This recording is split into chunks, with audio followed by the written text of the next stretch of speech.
My name is Isabella Thomas. I am 28 years old, and I work as an interior designer in London. Let her go. We are not paying for the surgery, my father said to the neurosurgeon while I lay in a coma, a ventilator forcing air into my lungs. He said it casually, the way you would decline an extended warranty on a toaster. He signed the Do Not Resuscitate order at 11:42 p.m. on a rainy Tuesday night. He didn't sign it because the doctors told him I was brain dead. He signed it because the billing department told him the craniectomy would cost £50,000. That was the price of my life to him, a number on a spreadsheet that he didn't want to pay. When I woke up 3 weeks later, bruised, confused, and barely able to move my left hand, I discovered that the DNR wasn't even the worst thing he had done while I was unconscious. While I was fighting for my life in the ICU, my father was busy forging my signature to sell the only thing I owned. He thought he had committed the perfect crime. He thought I would die, and he would walk away with £300,000 in cash. But he forgot one thing about me. He forgot that I don't trust him. And, because I don't trust him, I had a backup plan he never saw coming. Before I tell you how I destroyed his life in front of 500 people at his own charity gala, I need to take you back to where this really started. It didn't start with a car accident. It started 16 years ago, with a ledger and a glass of scotch. I was 12 years old when my lungs failed. It wasn't a sudden accident. It was a genetic weakness, a slow deterioration that culminated in a terrifying week where I turned blue and couldn't stand up. My mother, God rest her soul, was frantic. She was a gentle woman, too gentle for the man she had married. She cried in the hallway of the NHS hospital while the doctors explained the waiting list times. They were too long. I didn't have months. I had weeks. My father, Robert, stepped in. Robert is a man who solves problems with money, even if he doesn't actually have it. He moved me to a private clinic in Switzerland. The surgery was successful. The recovery was brutal, but I survived. I came home 3 months later, frail but breathing. I thought the nightmare was over. I didn't know that my survival had just become a transaction. The first time he mentioned the money, I was 13. I wanted to go on a school trip to France. It cost £400. Robert sat me down in his study. The room smelled of leather and expensive cologne, a smell that still makes my stomach turn today. He pulled out a black leather-bound notebook. "Do you know how much we spent on you this year, Isabella?" he asked. His voice was calm, reasonable. I shook my head. "No, Papa." £200,000, he said. He opened the book and pointed to a column of figures written in his sharp, angular handwriting. Surgery. Air ambulance. Private post-op care. Specialists. 200,000. He let the number hang in the air. "That is the price of a large house in the north," he continued. "That is a retirement fund. That is a fleet of cars. But we spent it on you. Because you are family. So when you ask me for £400 for a trip to France, I need you to think about the deficit you are already running. You are a very expensive investment, Isabella. We need to be frugal now to make up for your maintenance." I didn't go to France. I didn't ask for new clothes. I stopped asking for anything. I learned to make myself small, to cost as little as possible. I carried that guilt with me like a backpack full of stones. Every time he looked at me, I didn't see love in his eyes. I saw a calculator. I saw him subtracting my existence from his net worth. By the time I was 18, I understood the reality of our family. Robert wasn't the tycoon he pretended to be. He was a gambler. He called himself an investment consultant, but his clients were few and far between. His real job was moving money from one credit card to another, taking out loans to pay off other loans, and chasing sure things that never paid out. He loved high-risk stocks, cryptocurrency, and underground poker games in Mayfair basements. I left home the day after my A-levels. I got a scholarship to design school, and I worked 3 jobs, waitressing, library filing, and freelance drafting to pay for my rent and food. I didn't take a penny from him. I wanted to zero out the ledger. But in Robert's mind, the debt was compound interest. In his mind, I owed him my life, and therefore, I owed him everything I would ever earn. The only person who saw through him was Aunt Martha. Martha was my mother's older sister. She was everything Robert was not: grounded, kind, and incredibly shrewd. She lived in the Cotswolds, in a honey-colored stone cottage that looked like it had grown out of the earth 300 years ago. She had never married, and she had invested her money in land and stable bonds, not crypto scams. She loved two things: me and her garden of yellow roses. I visited her every weekend I could. Her house was my sanctuary. It was the only place where I didn't feel like a line item on a balance sheet. We would sit in the conservatory, drinking tea, watching the rain hit the glass. "He's asking for money again," Martha said one afternoon, about 2 years before she died. She was frail then, her hands shaking as she held her cup, but her eyes were sharp. "Dad," I asked, looking up from my sketchpad. "He says it's for a bridge loan for a property deal," she scoffed. "I know it's for the bookies. Or to pay off the lease on that ridiculous Aston Martin." I told him no. "Be careful, Auntie," I said. "He gets nasty when people tell him no." "I'm not afraid of Robert," she said. She reached out and took my hand. "But I am afraid for you, Bella. When I go, he's going to come for everything. He thinks he's my heir because your mother is gone. He looks at this house and sees a pile of poker chips. I won't let him take it. I promised." "You won't have a choice," she said. "Unless we make sure of it now." That was the day she took me to see Mr. Sterling. Mr. Sterling was a solicitor of the old school. His office was in a dusty building near Holborn that had survived the Blitz. He wore tweed suits and peered over half-moon spectacles. Martha had been his client for 40 years. We sat in his office, the clock on the wall ticking loudly in the silence. "Robert Thomas is a predator," Martha told Sterling. She didn't mince words. "He sees my niece as a walking debt. If he gets his hands on my estate, he will sell the cottage within a week, spend the money on bad bets, and leave Isabella with nothing." "We can draft a will," Sterling suggested. "A will can be contested," Martha said. "He'll drag it out in probate. He'll claim I was senile. He'll bully Bella into signing it over. I know him. He's a bully. I need something stronger." Sterling nodded slowly. "We could establish a living trust," he said. "The Isabella Protection Trust. We transfer the deed to the property into the trust immediately.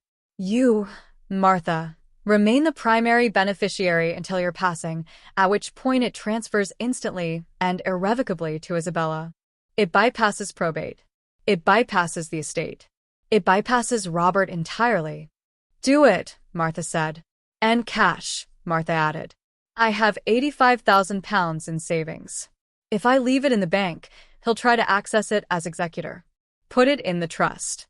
Earmark it for the house maintenance and medical emergencies. Just in case."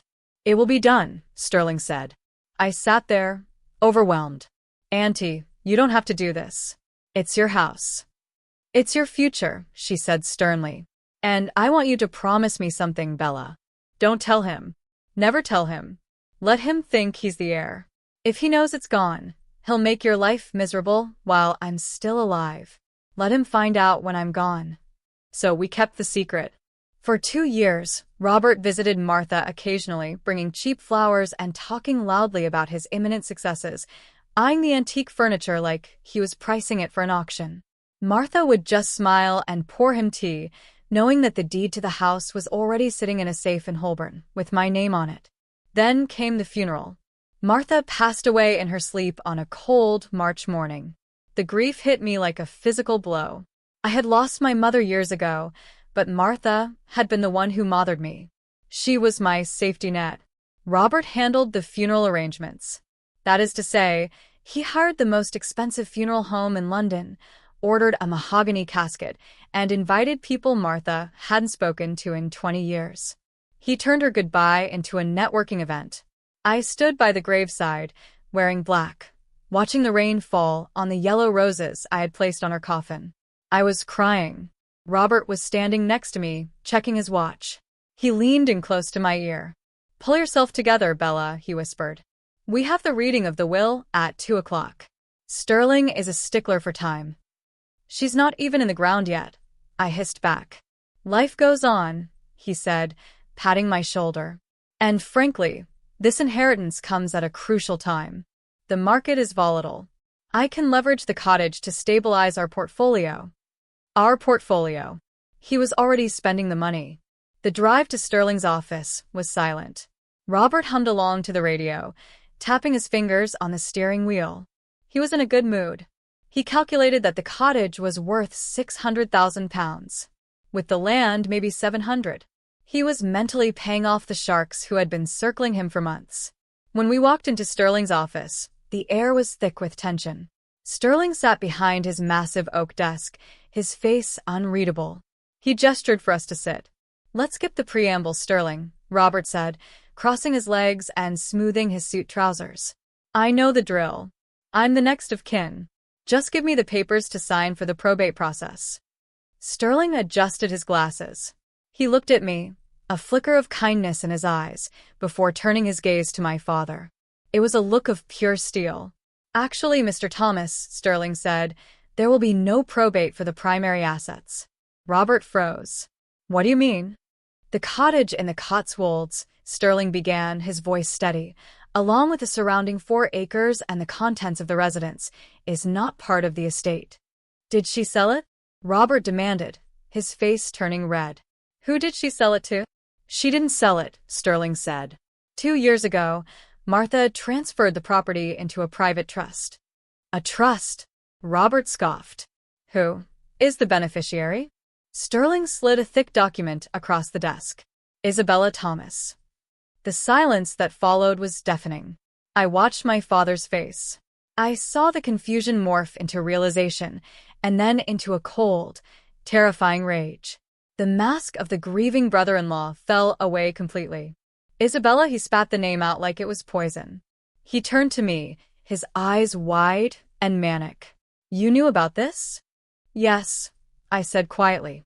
"You manipulated her," Robert shouted, standing up and slamming his hands on the desk. "You poisoned her mind against me. I am her family. I looked after your mother. I paid for your lungs. That house is mine by right." "The trust is ironclad, Robert," Sterling interrupted, his voice cutting through the noise. "You have no legal claim. The house belongs to Isabella. The £85,000 in the maintenance fund belongs to Isabella. You get nothing." "Nothing." Robert laughed, a high-pitched, hysterical sound. "I have debts, Sterling. Real debts. People who don't take no for an answer. She doesn't need a house. She needs to pay me back for keeping her alive." He lunged toward me. I flinched, but Sterling was faster. He pressed a button on his desk, and a large security guard stepped into the room from the hallway. "I think you should leave, Mr. Thomas," Sterling said. Robert straightened his jacket. He looked at me with a hatred I had never seen before.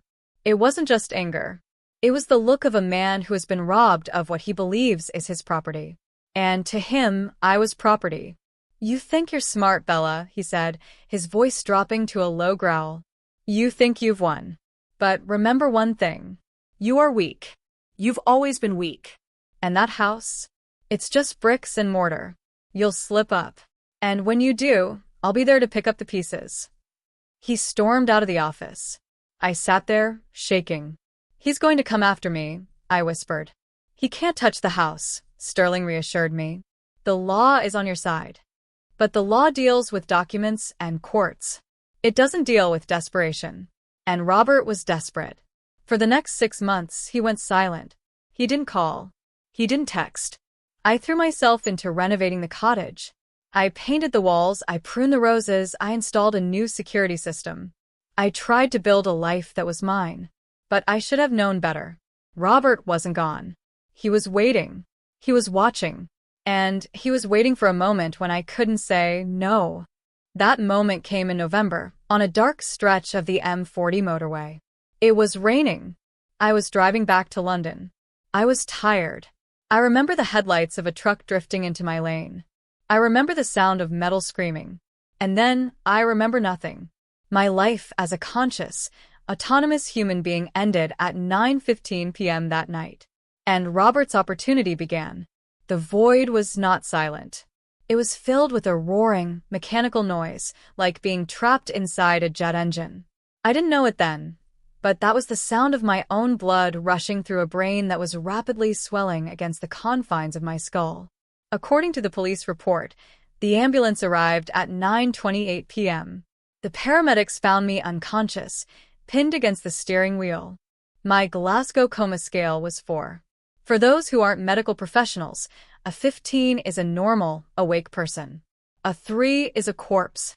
I was 1 point away from being a lost cause. They cut me out of the car. They intubated me on the side of the road in the pouring rain. And they rushed me to St. Jude's Hospital, the nearest trauma center. My father, Robert, arrived at 10:45 p.m. I want you to picture this scene clearly. I want you to see it the way Nurse Helen described it to me later. Helen is a veteran ICU nurse. She has seen everything. She has seen parents screaming, praying, bargaining with God. She has seen grief so raw it sucks the air out of the room. Robert walked in shaking a wet umbrella. He was wearing a trench coat and looked annoyed, as if the accident were a scheduling conflict that had interrupted his evening. He didn't run to the nurse's station. He walked. "I'm Robert Thomas," he told the receptionist. "My daughter, Isabella, was brought in." Dr. Aris, the on-call neurosurgeon, came out to meet him. Dr. Aris is a brilliant man, but he has no patience for bureaucracy. He was covered in surgical scrubs, looking exhausted. "Mr. Thomas," Dr. Aris said, "we don't have much time. Isabella has a severe subdural hematoma. There is significant pressure on her brainstem. We need to operate immediately, a craniectomy to remove a portion of the skull and allow the brain to swell without crushing the vital centers." Robert didn't ask, "Will she live?" He didn't ask, "Is she in pain?" He asked, "Is she covered?" Dr. Aris blinked. "Excuse me?" "Insurance," Robert said, pulling out his phone. "Does she have coverage for this?" This is where the first domino fell. I had private health insurance. I had paid the premiums religiously since I was 22. But 6 months ago, during the height of his financial desperation, Robert had accessed my mail. He had intercepted the renewal notice. He had told me he would handle the paperwork as a favor while I was busy with a big project. I trusted him. That was my mistake. "We checked her file," Dr. Aris said, his voice tightening. "Her policy lapsed 4 months ago due to non-payment. But Mr. Thomas, this is a life-or-death emergency. We can discuss billing later. We need to get her into the or now." "Wait," Robert said. He held up a hand. "If she has no insurance, who pays?" "The cost will be billed to the patient or the next of kin," Dr. Aris explained impatiently. "Given the complexity of the surgery, the ICU stay, and the rehabilitation, we are looking at a preliminary estimate of £50,000 to £70,000. Private care costs are significant." Robert went still. I can imagine the calculation running through his mind. He didn't have £70,000. He didn't have 7,000. He was already drowning in debt to loan sharks who broke kneecaps for sport. If he signed the consent form, he was accepting a debt he couldn't pay. But if I died, the debt died with me. And more importantly, if I died intestate, without a will, my assets would flow to him. The house in the Cotswolds, the trust fund, the roses. It would all revert to the father. He looked at Dr. Aris. He put on his sad face. It was a mask I knew well. He lowered his eyes, squeezed out a sigh, and slumped his shoulders. "She's always been weak," Robert said softly. "Her lungs, she's suffered so much. I can't do this to her." "Do what?" Dr. Aris asked, confused. "Save her life. Bankrupt her," Robert corrected. "She would never want to live as a burden. She would never want to wake up with brain damage and a mountain of debt she can never repay. It's cruel. It's throwing good money after bad." "Mr. Thomas," Dr. Aris said, his voice rising. "She is 28. She is young. Her lungs are fine. This is a brain injury. If we operate now, she has a 60% chance of a full recovery. You cannot make a decision based on money." "I am her father," Robert snapped. The mask slipped for a second, revealing the ugly, cornered animal underneath. I know what is best for my daughter. I am refusing the surgery. The hallway went silent. Nurse Helen, who was charting at the desk, stopped typing. You are refusing a life-saving procedure? Dr. Aris asked, incredulous. I am signing a DNR, Robert said firmly. Do not resuscitate. And I am withholding consent for the craniectomy. Keep her comfortable. Let nature take its course. That is essentially a death sentence, Dr. Aris warned. It's a mercy, Robert lied. Where's the paper? At 11:42 p.m., Robert Thomas signed the document. He signed it with a flourish. He handed the clipboard back to the nurse, adjusted his coat, and said, Call me when it's over. I can't bear to watch.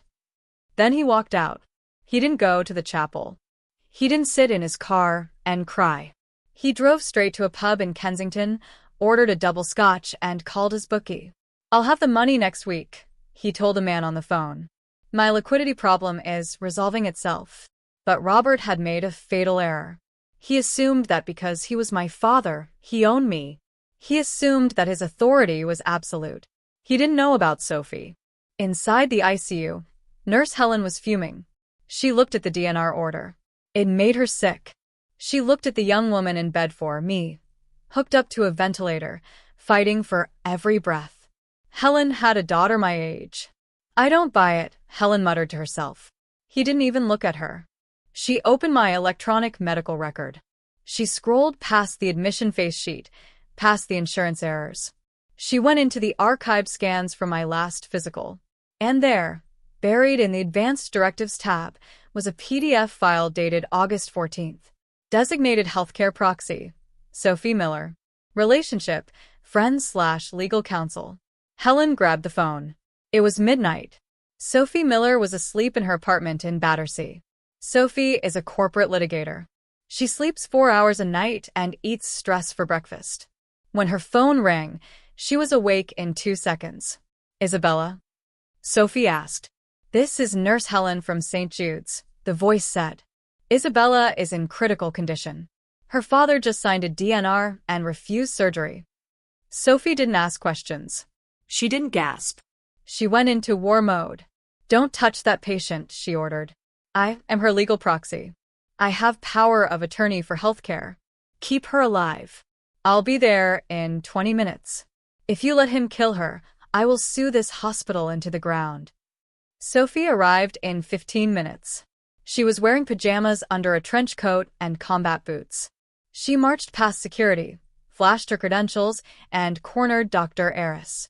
Revoke it, Sophie commanded, slamming the paperwork onto the counter. Robert Thomas has no standing here. I am making the call. Operate. Now. Dr. Aris looked at the paperwork. He looked at Sophie's face, which was terrifying. He smiled. Get the ore ready, he shouted to his team. We're going in. They wheeled me away. Robert was at the pub, toasting to his future wealth, unaware that his sunk cost was being saved by a woman in combat boots. The surgery took 8 hours. They removed a piece of my skull the size of a saucer. They stopped the bleeding. They put me in a medically induced coma to let my brain heal. For the next 3 weeks, I slept. But while I slept, the second part of Robert's plan went into action. Robert didn't visit the hospital. He assumed I was dead or dying. When the hospital stopped calling him, on Sophie's orders, he interpreted the silence as confirmation that I was fading away. He didn't want to check. He didn't want to know. He just wanted the money. The day after the accident, Robert met a man named Gary in a dingy office above a kebab shop in East London. Gary was a notary public who had lost his license for fraud years ago, but still kept his stamp. I need a power of attorney, Robert told him. General Financial, giving me full control over my daughter's assets. Does she know about this? Gary asked, lighting a cigarette. She's indisposed, Robert said. She's in the hospital. She can't sign right now. But we discussed it before the accident. It's what she wants. It'll cost you, Gary said. 5,000, Robert offered. He pulled an envelope out of his pocket. It contained cash he had looted from my apartment that morning, my emergency fund, rent money, everything I had in my safe. Gary took the cash. He drafted the document. He backdated it to November 10th, 2 days before the crash. I need a signature, Gary said. Robert pulled out a birthday card I had written him years ago. He studied my signature. Isabella Thomas, with the loop on the L and the sharp T. He practiced it on a scrap of paper. Once. Twice. On the third try, he signed the power of attorney. It was a good forgery. Not perfect, but good enough to fool a banker who wanted a commission. Gary stamped it. Official seal. With that piece of paper, Robert Thomas became me. He wasted no time. He went to a private lender, not a high-street bank, but a hard-money lender who asked fewer questions and charged higher interest. He presented the deed to the Cotswolds cottage. He presented the forged power of attorney. My daughter is traveling indefinitely, Robert told the broker. She wants to leverage the equity in her property to invest in a family venture. The broker looked at the house appraisal. £600,000. Low risk. We can offer a bridge loan of $300,000, the broker said. Funds available in 48 hours. Done, Robert said. 3 days after I almost died, £300,000 hit an account Robert had opened in my name. He transferred $200,000 to an offshore account in the Caymans to pay off the syndicate that was threatening his life. He felt the weight lift off his shoulders. He was free. He took $50,000 and walked into a Porsche dealership. He bought a vintage 911 cash. He told the salesman he had come into an inheritance. With the remaining $50,000, he began to plan the Golden Rose charity gala. It was to be his return to society. He would rebrand himself as the grieving, philanthropic father. He would launch the Isabella Foundation, soliciting donations from the rich and famous to fight lung disease, a cause he didn't give a damn about. He would use my name, my tragedy, and my death to build a new fortune. He was living the high life. He drove his new Porsche. He bought new suits. He told everyone who asked that his daughter was peacefully slipping away. He never once thought to call the hospital. If he had, he would have known that on the 21st day, the doctors lowered the sedation. He would have known that my eyelids fluttered. He would have known that I squeezed Sophie's hand. I woke up to pain. My head felt like it had been split open with an axe. The light was blinding. My throat was raw from the ventilator tube. Bella. I turned my head. Sophie was there. She looked like she hadn't slept in 3 weeks. She was holding a cup of ice chips. Hey, I croaked. You're back, she whispered, tears streaming down her face. You stubborn, beautiful idiot. You're back. It took me 2 days to be able to speak in full sentences. It took me another 2 days to process what Sophie told me. She sat on the edge of my bed, holding a file folder. He tried to kill you, Bella, she said. Her voice was flat, devoid of emotion because she had used up all her anger keeping me alive. He signed the DNR. He refused to pay. He left you here to die. I stared at the wall. I wanted to cry, but I couldn't. I felt cold. Hollow. And that's not all, she continued. I did a credit check on you yesterday. I wanted to make sure your insurance was sorted. She pulled out a paper. There is a lien on the cottage, she said. £300,000. Taken out 2 weeks ago. I looked at the date. I was in a coma on that date. He sold it. I whispered. Mortgaged it, Sophie said. He forged your signature. He stole the house, Bella. He stole Aunt Martha's legacy. I closed my eyes. I saw the yellow roses. I saw the stone walls of the cottage where I had felt safe. I saw Robert's face, smiling as he signed the paper that was supposed to end my life. Something inside me snapped. It wasn't a loud snap. It was the quiet click of a lock turning. The sadness evaporated. The grief vanished. In their place, a cold, hard diamond of rage formed in the center of my chest. Where is he? I asked. He's preparing for a party, Sophie said, disgusted. The Golden Rose Gala. Saturday night. He's the guest of honor. I looked at my hands. They were trembling, weak and pale. I looked at the cane leaning against the wall. Sophie, I said, call Mr. Sterling. And get me a wheelchair. What are you going to do? Sophie asked. I looked at her, and for the first time in weeks, I smiled. I'm going to go to a party, I said. And I'm going to introduce my father to the concept of a bad investment. The invitation was on heavy cream cardstock, embossed with gold leaf. Sophie had swiped one from a junior associate at her firm who had been invited. It read, "The Golden Rose Charity Gala hosted by Robert Thomas in loving support of the Isabella Thomas Memorial Fund."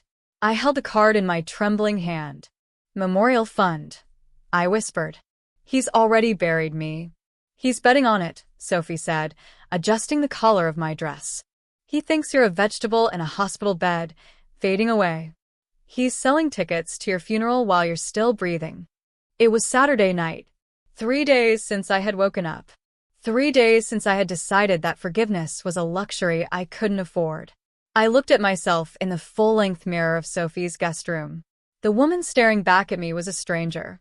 My long, dark hair, once my pride, was gone, shaved to the scalp on the left side to accommodate the surgery, the rest chopped into a severe pixie cut to hide the scars.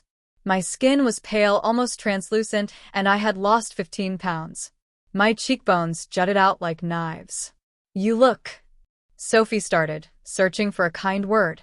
"Like a ghost," I finished. Good. That's exactly what I need to be. I wasn't wearing white. I was wearing black. A vintage velvet dress with long sleeves and a high neck that hid the bruising on my collarbone. It was a dress for mourning. Tonight, I was mourning the father I never had. "Are you ready?" Mr. Sterling asked from the doorway. He was wearing a tuxedo, but his face was grim. He looked like an executioner in formal wear. "The police are positioned outside. They agreed to wait for the signal. They want him for the fraud, but they need him to publicly admit to the fund solicitation to nail him for the charity embezzlement charges too." "I'm ready," I said. I reached for the ebony walking cane Sophie had bought me. I didn't need the wheelchair anymore, not for short distances. The anger was fueling me, burning through the pain in my legs like high-octane gasoline. The gala was held at the Royal Lancaster Hotel, overlooking Hyde Park. It was the kind of venue Robert loved, opulent, flashy, and expensive. We didn't go through the front entrance, where the paparazzi were snapping photos of D-list celebrities and bankers' wives. We went through the kitchen. The staff entrance smelled of roasted duck and dish soap. The head of catering, an old client of Sophie's, ushered us into a service elevator. "He's on stage in 10 minutes, the manager whispered, looking at me with wide eyes. He knew the rumors. Everyone knew the rumors that Robert Thomas's daughter was tragically dying. Seeing me standing there, alive and furious, must have been terrifying. We waited in the wings, hidden behind heavy velvet curtains. The ballroom was packed. There were at least 500 people there, Robert's creditors, his investors, and the social climbers he courted. Crystal chandeliers dripped light onto tables laden with silver and orchids. And there, in the center of it all, was Robert. He looked magnificent.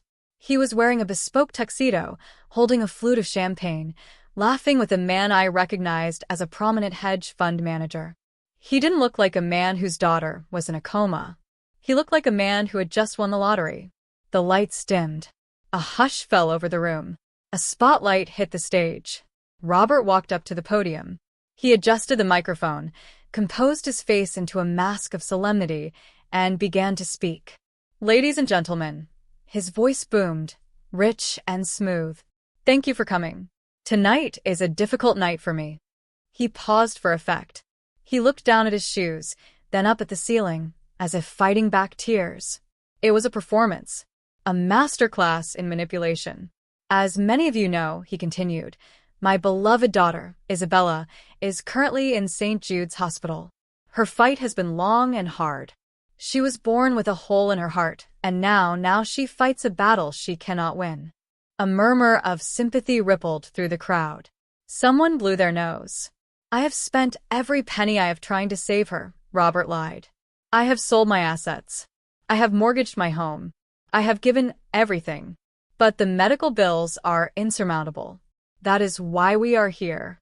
The Isabella Thomas Memorial Fund will ensure that no father has to make the choice I made, the choice between money and life." I gripped my cane until my knuckles turned white. The choice. He was right. He had made a choice. Please, Robert said, raising his hands. Give generously. For Bella. She would want her legacy to be one of hope. Now, Sophie whispered. I signaled the tech guy in the booth. We had paid him £500 to override the projector feed. Behind Robert, the massive screen that had been displaying a photo of me as a child suddenly flickered. The image changed. It wasn't a photo of me anymore. It was a document. St. Jude's Hospital. Incident report date. November 12th, 2023 patient. Isabella Thomas time. 23:42. Robert didn't see it. His back was to the screen. He was still smiling at the crowd. But the crowd's expression changed. The sympathy vanished, replaced by confusion, then shock. The text on the screen was magnified. It highlighted a specific section. Father refused consent for craniectomy. Stated financial hardship. A quote. Let her go. It's a sunk cost. We won't pay for the surgery. Signed DNR order. A woman in the front row gasped. A glass shattered somewhere in the back. Robert frowned. He sensed the shift in the room. Is something wrong? I stepped out from behind the curtain. Tap, tap, tap.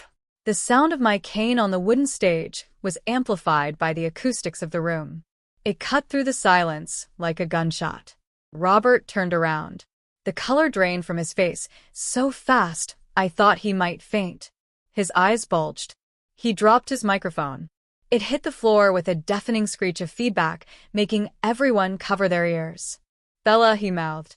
No sound came out. I didn't stop. I walked slowly, painfully, until I was standing 5 feet away from him. I looked at the man who had raised me. I looked for a shred of love, or relief that I was alive.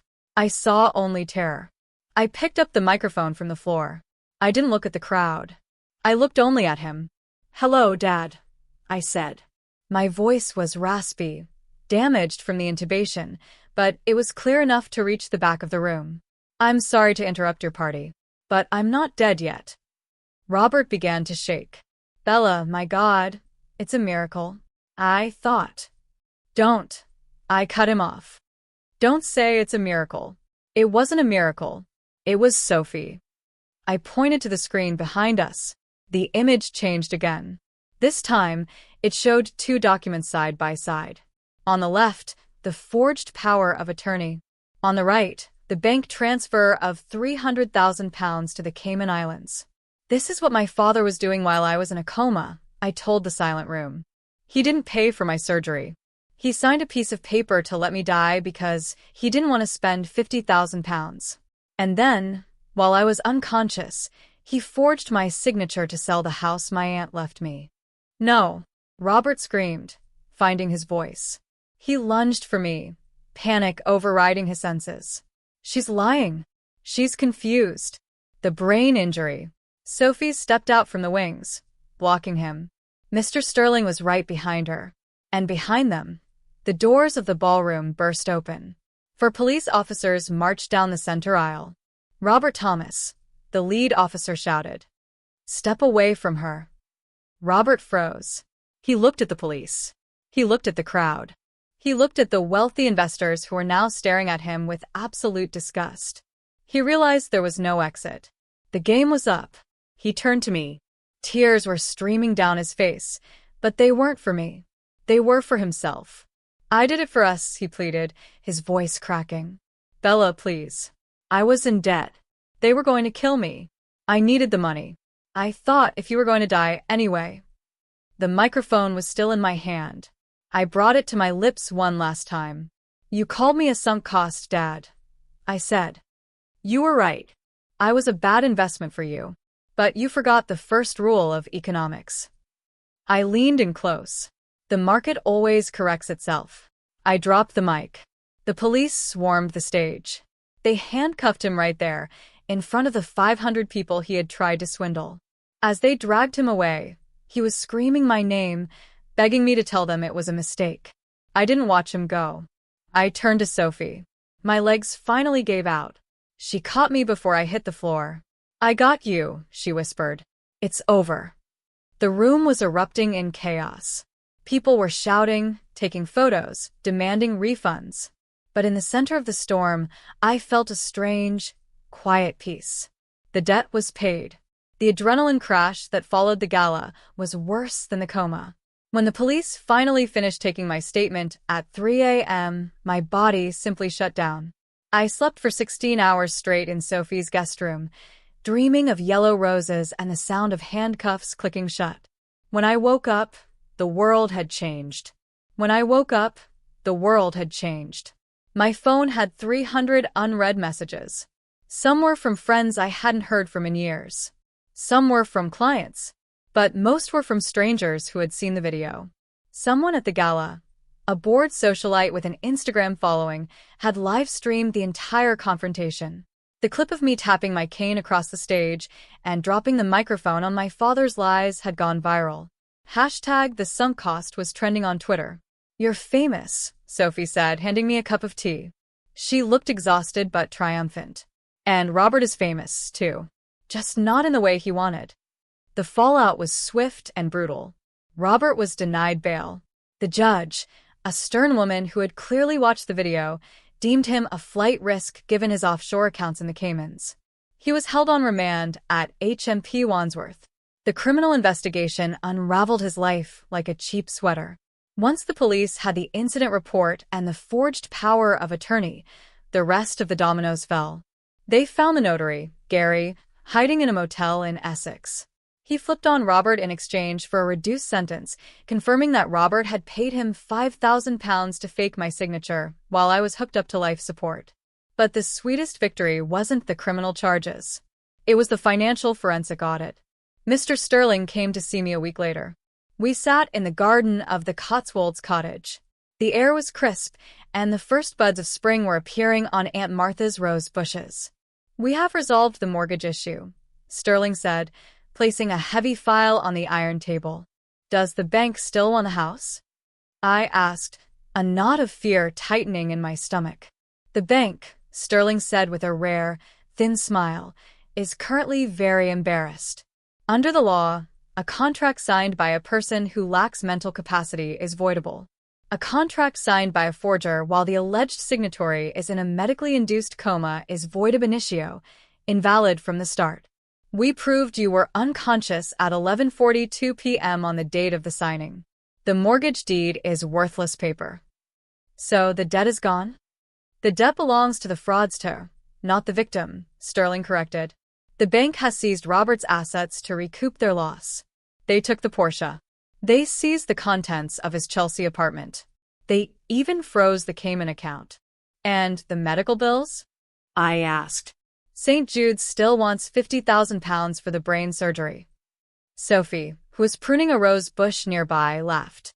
"Tell her the best part, Sterling." Sterling adjusted his glasses. "We contacted your health insurance provider, the one Robert let lapse. We provided evidence that he, as your acting agent, intercepted your mail and failed to pay the premiums as part of a premeditated scheme to defraud you. To avoid a bad faith lawsuit, the insurance company has agreed to reinstate your policy retroactively. They are covering the surgery in full." I sat back in my chair, staring at the sky. Robert had tried to kill me to save £50,000.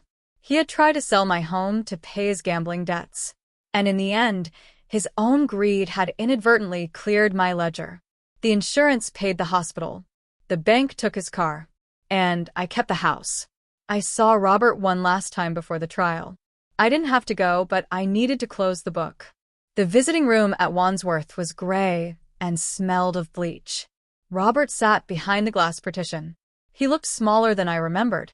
The expensive suit was gone, replaced by a gray prison uniform.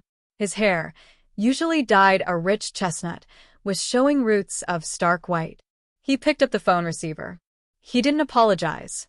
He didn't ask how my head was healing. "You can still fix this, Bella," he said. His voice was desperate, a fast-talking whisper.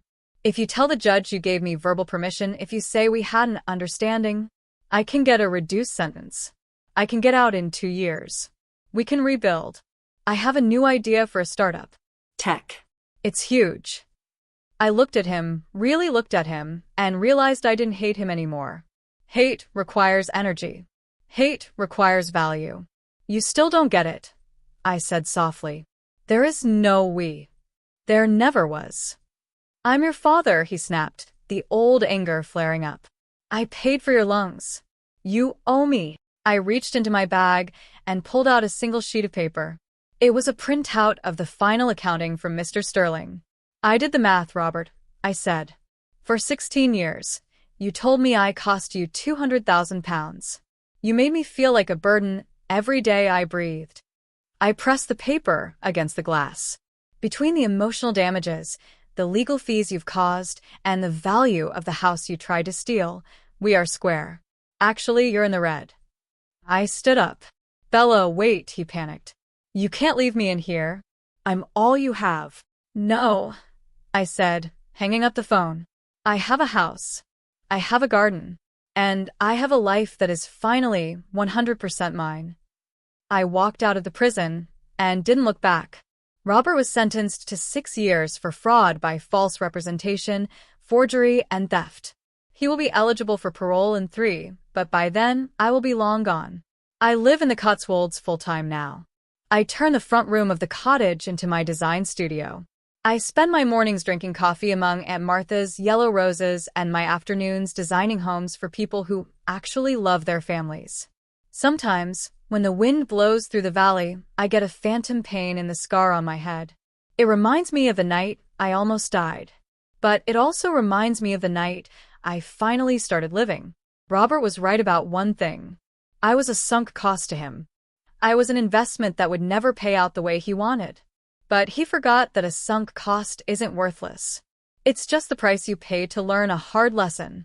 He learned his. And I learned mine. My value isn't a number on a ledger. My life isn't a debt to be repaid. I am Isabella Thomas. I am the owner of the Golden Rose. And for the first time in 28 years, I am free.